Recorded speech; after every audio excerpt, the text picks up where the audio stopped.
Have you ever wondered what made the 1960s such a magical time for kids? It wasn't just the era's music or the shifting cultural landscapes. It was something much simpler and closer to home: the toys, the treats, and those unforgettable moments of joy. Hi, I'm Ron, a proud baby boomer born in Chicago, Illinois in 1954. Join me as we journey back to our favorite memories of growing up across the United States and take a nostalgic trip through some of the most iconic toys, quirky candies, and cultural quirks of the 1960s that made childhood feel like an endless adventure. Imagine it's a crisp autumn afternoon.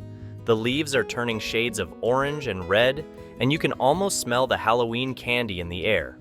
Do you remember the anticipation of sorting through your candy haul after a long night of trick-or-treating? Among the chocolates and hard candies were these odd little wax treats: wax lips, harmonicas, and even juice-filled bottles made from edible wax. They weren't just candies. They were little toys that you could play with before devouring. Biting into those wax lips or pretending to be a musician with the harmonica brought more laughter than any ordinary candy ever could. These simple pleasures captured the imagination and excitement that Halloween brought each year. Now, fast forward to winter. The first snowflakes are falling, and the world is slowly being blanketed in white. The living room is warm, filled with the smell of pine and the glow of twinkling lights. But there, in the corner, something catches your eye. A Christmas tree, but not just any tree. This one is shimmering, made entirely of aluminum. Yes, aluminum Christmas trees were all the rage in the 1960s, and they weren't complete without a rotating color wheel that cast a kaleidoscope of colors across the branches. These modern trees, with their metallic brilliance, embodied the era's fascination with the futuristic and the shiny. They even made their way into pop culture, famously appearing in the Charlie Brown Christmas Special, symbolizing both the commercialization of the holiday and the unique style of the decade. But what was it that got you out of bed on those chilly winter mornings? For many, it was the promise of a sugary, crunchy breakfast. Enter Quisp and Quake, two cereals that defined breakfast time. Quisp, with its flying saucer-shaped pieces, was marketed by an alien who claimed to be the crown prince of Planet Q. Its rival, Quake, was a burly miner who boasted of his cereal's hearty crunch. The rivalry was intense, and the competition even led to a public vote to decide which cereal should stay on the shelves. Quisp won, but both cereals left a lasting mark on the breakfast tables of the 1960s, turning the first meal of the day into a battle of delicious proportions. Let's switch gears to something more playful. Do you recall the endless hours of bouncing a small, unassuming ball against the pavement? The Super Ball, introduced by Wham-O, was no ordinary ball. It seemed to defy the laws of physics, ricocheting off surfaces with a supernatural energy that kept kids entertained for hours. But the Super Ball was more than just a toy. It was a symbol of the era's innovation. Made from a material that was then new and futuristic, this bouncy little sphere captured the imagination and sparked curiosity in young minds, making playtime an experiment in motion and energy. Speaking of imaginative play, how could we forget the troll dolls? With their wild, colorful hair and wide-eyed expressions, these little creatures became an instant hit. From the moment they appeared on store shelves, they captured the hearts of children and adults alike. Whether you believed they brought good luck or just enjoyed styling their outrageous hair, troll dolls were more than just a fad. They were a cultural phenomenon.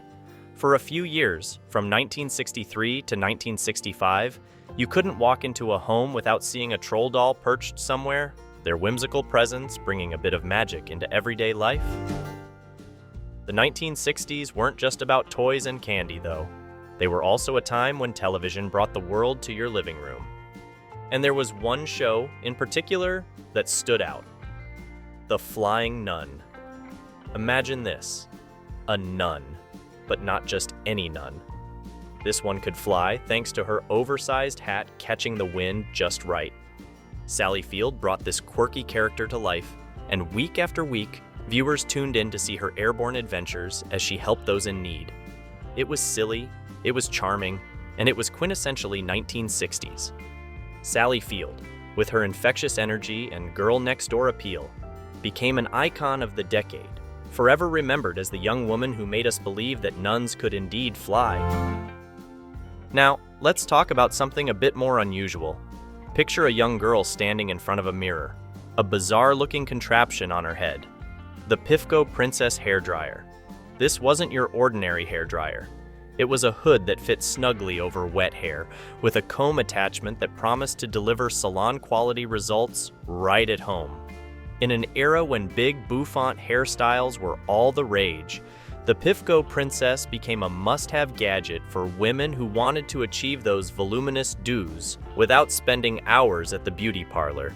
It was a little odd, a little futuristic, and very much a part of the 1960s home beauty routine. Lastly, let's rewind to a moment in political history that shook the nation: the airing of the infamous Daisy ad during the 1964 presidential campaign. Picture it: a young girl plucking the petals off a daisy, counting each one, until the scene abruptly shifts to the countdown of a nuclear explosion. 10, 9, 8, 7, 6, 5, 4, 3, 2, 1, 0. The message was clear and chilling. This was a time of great stakes, and the future hung in the balance. The ad only aired once, but its impact was immediate and profound, etching itself into the collective memory of the nation. It was a stark reminder of the tensions of the era and the power of media to shape public opinion in a way that had never been done before. The 1960s were a decade of contrasts: innocent fun and serious change, simple pleasures and profound moments. Whether it was the toys we played with, the shows we watched, or the way we styled our hair, each memory is a thread in the tapestry of a time when the world seemed full of possibility and wonder.